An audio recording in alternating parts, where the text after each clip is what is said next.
Hello and welcome back to Why You're Wrong, a new show where I look at some of football's biggest narratives to separate fact from fiction and let you know what you might be missing, as well as pointing out some mistakes of my own.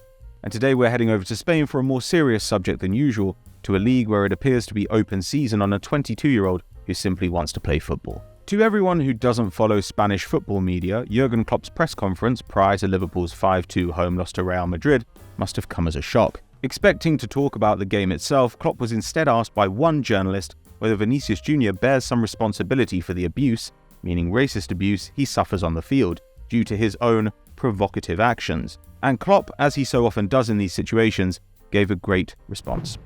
That he's doing something on the pitch which could cause what kind of things happen to him. So people are, most of the time, yes. There's nothing in the world who could justify that. Whatever he's doing on the pitch, I don't know, but it would be nothing, so I don't think there's nothing making this. Imagine I would say, yes, this part of his game could cause it. That's completely insane. No, nothing. Because as far as I know, he's a world-class player.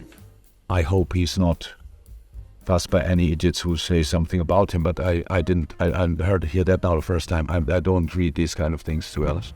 Now, we could simply chalk this off as a badly phrased question asked in a second language, but troublingly, this is an increasingly powerful narrative in Spanish football this season, as the attacks on Vinicius have graduated from occasional to incessant. Frequently the target of monkey chants and objects thrown from the stands, the Brazilian has now been racially abused during a match at least 5 times in the last 18 months, and some bigots even managed to hang a mannequin wearing the Star's shirt from a bridge close to Madrid's training ground back in January.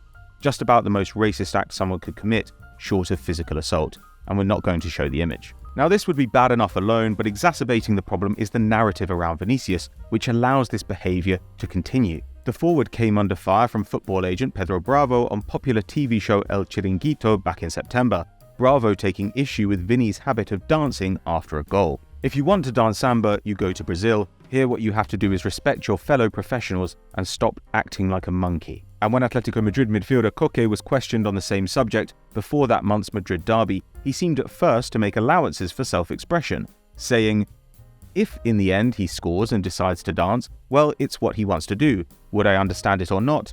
Everyone has their own way of being and of celebrating goals as they please." But then adding, there would be trouble, of course, that's to be expected. Now, the latter obviously stops short of being an outright racist statement, but it clearly suggests that if Vinicius wants to go through a Madrid derby without abuse, he shouldn't dance. And Koke knew full well that that would not be the ordinary insults heard towards rival players, but the now hauntingly familiar monkey chants. He could have been clear, we don't like it when Vini dances in front of us, but that doesn't justify racism.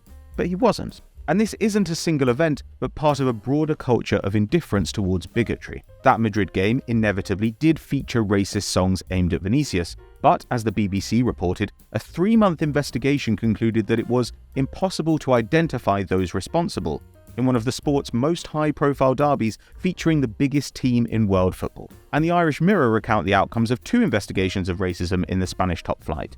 One centering on Vinicius, in which the Madrid prosecutor declined to bring charges, stating, "Such actions were unpleasant and disrespectful, but they only lasted a few seconds and were in the context of football rivalry." While another culprit, who targeted Bilbao's Nico Williams, was let off when the Seville hate prosecutor's office, which must have a very full inbox and a very empty outbox, decided it was clear that he is not a person who intends to incite racism, as if shouting monkey at a black player could do anything else. At every turn, the authorities look for reasons not to judge these men by their actions, but by some nebulous claim about what is really in their hearts.